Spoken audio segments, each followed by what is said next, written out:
Hello बच्चों, कैसे हो आप सब? बढ़िया।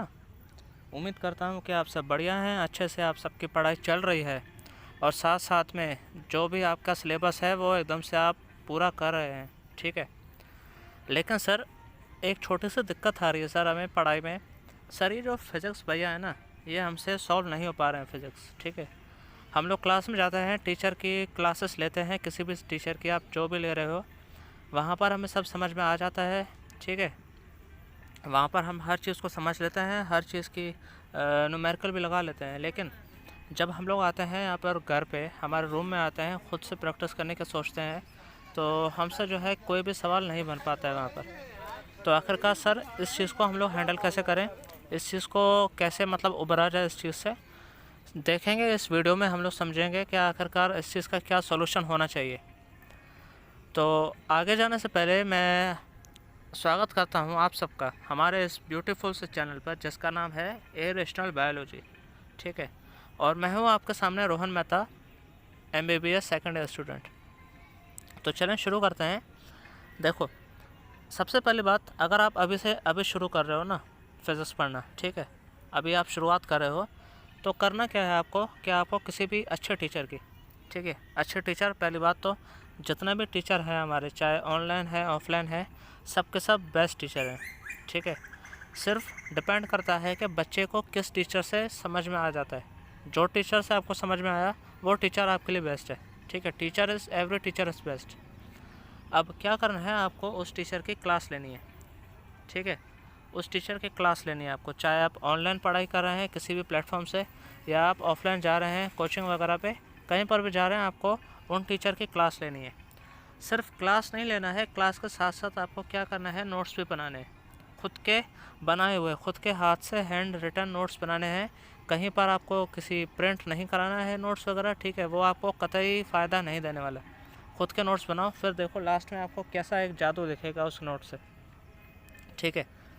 अब सर, हम लोगों ने क्लास गए, क्लास में हर चीज़ को समझा, क्लास में जा कर के हम लोगों ने जो है नोट्स भी बना दिए। ठीक है। वहाँ पर जो जो हमें सर ने सवाल दिए वो भी हमसे बन गए।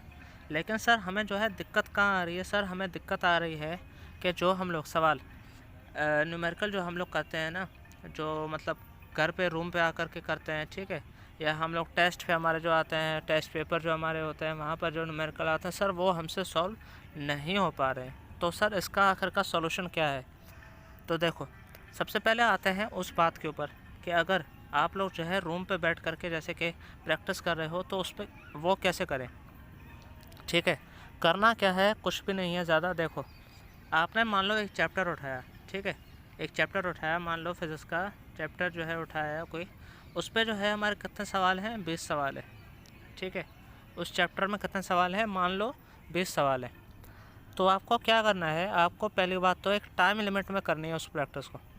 बहुत सारे लोग क्या होते हैं ना, उस 20 सवाल को 1-1 घंटे, 2-2 घंटे, 3-3 घंटे बैठ के वही 20 सवाल लगा रहे हैं। तो ये चीज़ उस टाइम भले ही आपके 20 के 20 सॉल्व हो जाएंगे, लेकिन ये चीज़ आपको आगे जा कर के जब आप नीट में एक्चुअल एग्ज़ाम में जाकर बैठोगे ना, तब आपको इस चीज़ की दिक्कत आएगी। आपको पता लगेगा कि आखिरकार ये चीज़ कितना मुझे दिक्कत परेशानी कर रही है। ठीक है। करना क्या है, कुछ भी नहीं है। देखो, अगर मान लो आपने एक चैप्टर उठाया, उस पर क्या है, 20 सवाल है। ठीक है। 20 सवाल हैं, तो आप जो है आपको टाइमर लगाना है 30 मिनट का, आधे घंटे का जो है टाइमर लगा लो। आधे घंटे का टाइमर लगा लिया। अब आपको 20 सवाल को उसी आधे घंटे में सॉल्व करना है। भले ही उस 30 मिनट में आपके, मान लो आपके सिर्फ 12 सवाल हुए, ठीक है, उस 30 मिनट में आपको 12 सवाल हुए, लेकिन जैसे ही 30 मिनट पूरा हुआ आपको वहीं स्टॉप कर देना है। आपको 12 से 13 में नहीं जाना है कि चलो कोई बात नहीं, हो जाता है कभी कभी, ऐसा नहीं करना है आपको, है ना। अगर ये आप करोगे तो आप अपने साथ ही चीट कर रहे हो। आपको अपने साथ चीट नहीं करना है, आपको आप ठीक है, बिल्कुल भी। उसके बाद क्या करना है, जैसे वो 30 मिनट पूरा हो गया, अब आपके बाकी कितने बचे, 12 तो हो गए थे आपके। ठीक है। अब मैं ये नहीं कह रहा हूँ कि कौन सा सही है कौन सा गलत है, मैं ये कह रहा हूँ कि आपने 12 सवाल कर दिए हैं। सही गलत के ऊपर मैं आ जाऊँगा अभी थोड़ी देर में। आपके बचे हैं 8 सवाल और। ठीक है। फिर क्या करना है, 8 सवाल को, चाहे आप बाद में जो है 10-15 मिनट में आपको वो 8 सवाल भी कर देना है, लेकिन याद रहे हर चीज़ एक टाइम लिमिट में होना चाहिए। जितना आप टाइम लगा रहे हो उतने ही टाइम लिमिट में आपका वो हो जाना चाहिए, ठीक है। अब दूसरी चीज़ आती है कि सर हम लोगों ने जो है यहाँ पर कर दिया कि ठीक है, हम लोगों ने जो है सॉल्व कर ली सवाल। अब उसके बाद मान लो मैंने 20 सवाल थे मेरे, ठीक है, 30 मिनट में 20 सवाल थे। अब उन 20 सवाल में से मेरे जो है सर 20 सवाल में से मैंने सारे अटैम्प्ट कर लिए थे, मेरे 13 जो है क्या हुए हैं, गलत हुए हैं, 13 गलत हुए हैं, 7 मेरे सही हुए हैं सर, ठीक है। अब देखो सीधी सी बात बता रहा हूँ, जो सवाल होते हैं ना, भले ही हमें कॉन्सेप्ट आता होगा लेकिन सवाल हर सवाल सेम नहीं होता। हर सवाल जो है, हर सवाल का थोड़ा सा लैंग्वेज चेंज हो जाता है, ठीक है, कहीं ना कहीं थोड़ा बहुत आपको थोड़ा ट्विस्ट करके है ना सवाल चेंज हो जाता है। तो आपको घबराना नहीं है, वहाँ पर करना क्या है, जो आपके सवाल गलत हुए हैं एक कॉपी बना लो। मैंने अपने टाइम पर एक कॉपी बना ली थी, ठीक है, जिसका मैंने नाम दिया था डाउट कॉपी, ठीक है, डाउट कॉपी बना दिया था, डाउट कॉपी। अब इस डाउट कॉपी में करना क्या है ना, जो आपके सवाल, चाहे वो आपके सवाल छूट गए हैं कहीं, ठीक है, उस टाइम लिमिट के अंदर छूट गए थे, छूट गए थे कई इन द सेंस मतलब आपके छूट गए, फिर आपने सॉल्व एक बार तो उनको सॉल्व करना बनता है, ठीक है। उसके बाद जो जो आपके सवाल गलत हुए हैं उनको हैज़ इट इस डाउट कॉपी में नोट करना है विद ऑप्शन, ठीक है। देखो सर आपने जो है वहाँ पर सवाल नोट कर दिया डाउट कॉपी में, जो आपका सवाल गलत हुआ था वो आपने नोट कर दिया वहाँ पर विद ऑप्शन, ठीक है, 4 ऑप्शन हो गए।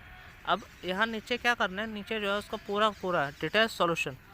अब वो डिटेल सॉल्यूशन आप कहीं से भी ले सकते हो, चाहे आपका कोई सीनियर है, ठीक है, चाहे आपका कोई टीचर है जो आपको बता दे, कहीं आप एक रिलायबल सोर्स है, ठीक है, ऐसे वैसे कहीं गूगल पे जा करके देख लिया, कहीं ऐसे ऊपर नीचे है ना वेबसाइट ऐसे बहुत सारे मिलेंगे आपको, लेकिन वहाँ नहीं जाना है आपको, एक रिलायबल सोर्स है, उस सॉल्यूशन को देखा समझा कि आखिरकार क्यों ऐसा हुआ, ठीक है, उसको आपको यहाँ पर जो है नोट करते जाना है आपको डाउट कॉपी में नोट करा, और साथ साथ में एक अलग से नोट करके रखना है कि जब मैं सवाल को कर रहा था तो मेरे से ये सवाल क्यों नहीं बना, या तो मैंने यहाँ पर कौन सी गलती करी है, ठीक है। अब दूसरी जो चीज़ इसमें आती है कि सर अगर हम लोगों ने यहाँ पर ऐसा कोई सवाल हुआ जिस पे हम लोगों ने कैलकुलेशन मिस्टेक करी है, ठीक है, तो आपको उस सवाल को भी नोट करना है कि आपने वहाँ पर कैलकुलेशन मिस्टेक कहाँ करी थी, ठीक है, कैसे आपने कैलकुलेशन मिस्टेक कौन सी जगह पर कोई की, कौन से स्टेप पे आपकी कैलकुलेशन मिस्टेक हुई, ये सब चीज़ें आपको उस पर नोट करना है। आप जब अपनी गलतियों को डीप में जा करके देखोगे ना कि मैंने यहाँ गलती की थी, तो तभी आपको आगे जा करके आप वो गलती नहीं करोगे। अगर वैसा सवाल आपको कहीं दिख गया तो तुरंत चुटकी बजा के आपका वो सवाल सॉल्व हो जाएगा, है ना। क्योंकि देखो ना यार, सीधा सा फंड है ना, मैं कोई ऐसे फालतू की बात हवा में नहीं कह रहा हूँ, जो चीज़ मैंने खुद करी है वही आपको कह रहा हूँ, है ना।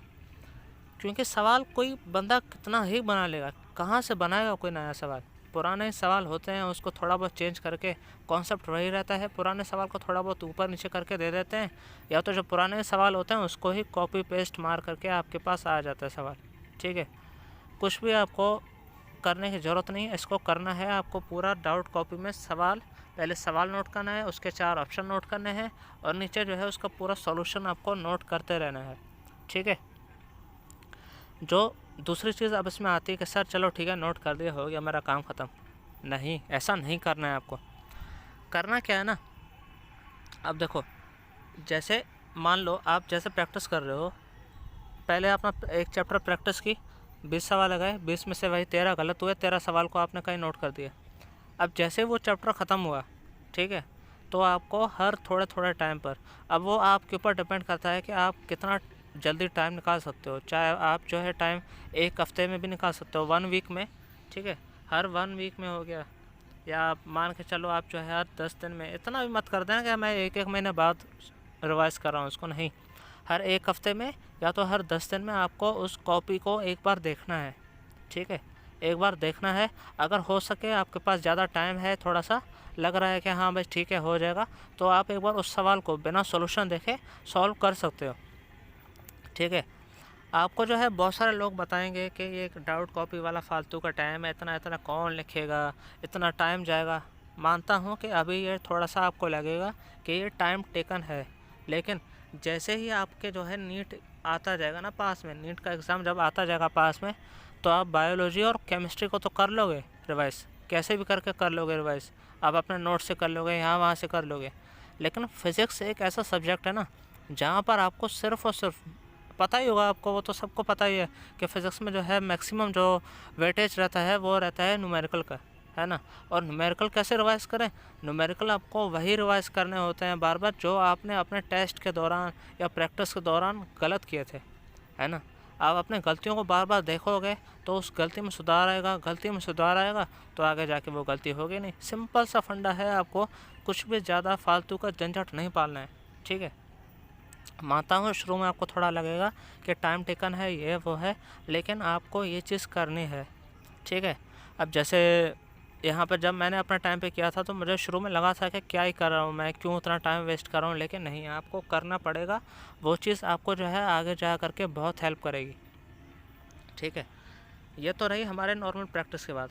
अब जो टेस्ट की मैं बात करूँ, ठीक है, टेस्ट में जैसे मान लो आपके जो है 45 सवाल हैं, 45 सवाल जो है क्वेश्चन आपको करने होते हैं वहाँ पर पेपर में।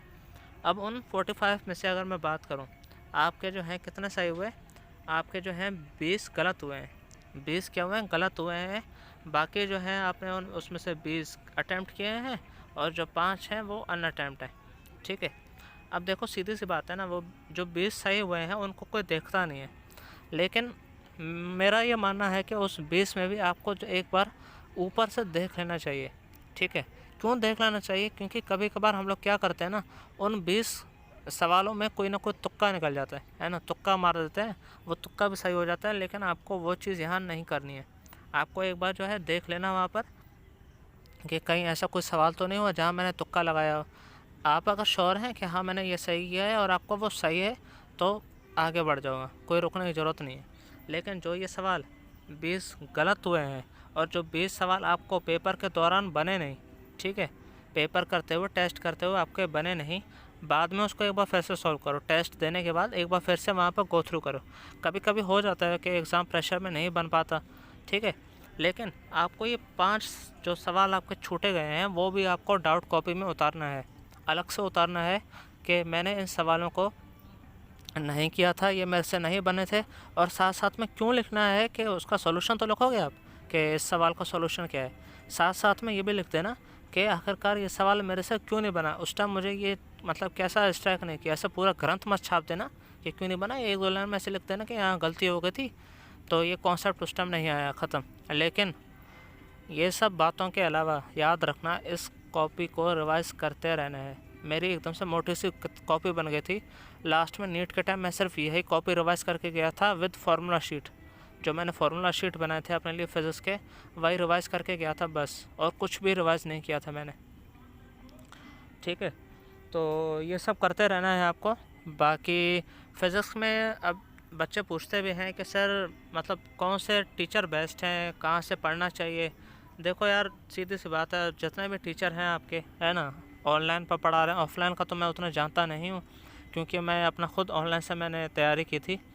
तो अगर मैं अपनी बात करूँ तो मैंने जो है जिनको, अब इनको कौन नहीं जानता है यहाँ पर, है ना, अलग सर से मैंने पढ़ाई की थी, है ना। मैंने फिज़िक्स के जो जितने भी मैंने क्लासेस ली थी मैंने अलग सर से पढ़ाई की थी। अब सब आप सबके ऊपर डिपेंड करता है कि आपको कहाँ से किस टीचर से आपको समझ में आ जाता है, ठीक है। और ये मैं बता दूं कि मैंने अलग सर के जितने भी यूट्यूब के वीडियोस थे मैंने वहीं से पढ़ाई की थी, मैं कोई सब्सक्रिप्शन नहीं लिया था PW में, मैंने यूट्यूब के चैनल से पढ़ाई की थी उनके। और अभी आगे आपके ऊपर डिपेंड करेगा कि आपको किस टीचर से ज़्यादा समझ में आता है, ठीक है। आप मेरे कहने पे मत जाइए, आपको जहाँ अच्छा लगे वहीं जाइए, लेकिन अगर मेरे से पूछोगे तो आई वुड प्रेफर अलग पांडे सर, ठीक है। तो अगर फिर भी आपको कोई और दिक्कत आ रही हो, अगर फिर भी एक कहते हैं ना फिज़िक्स को लेकर के या किसी भी चीज़ को लेकर के आपको कुछ और परेशानी हो, दिक्कत हो तैयारी को लेके, तो आप सीधा मुझे कमेंट सेक्शन पर पूछ सकते हैं, या तो एक और भी आपके लिए साधन मैंने बनाया हुआ है अभी, ठीक है। आपके लिए एक और साधन भी मैंने बनाया हुआ है। आप टेलीग्राम पर जा करके, टेलीग्राम पर जाओ, टेलीग्राम पर जा करके आपको कुछ नहीं करना है, हमारे इस चैनल का नाम सर्च कर दो, ठीक है। टेलीग्राम पर जाओ, हमारे इस चैनल का नाम सर्च करो और वहाँ पर आपको चैनल से ज्वाइन हो जाओगे आप लोग। वहाँ पर आप मुझे मैसेज करके पूछ सकते हो, कोई भी आपको दिक्कत परेशानी हो, ठीक है। तो मिलते हैं हमारी नेक्स्ट वीडियो में, तब तक के लिए इस वीडियो में tata bye bye, all the best.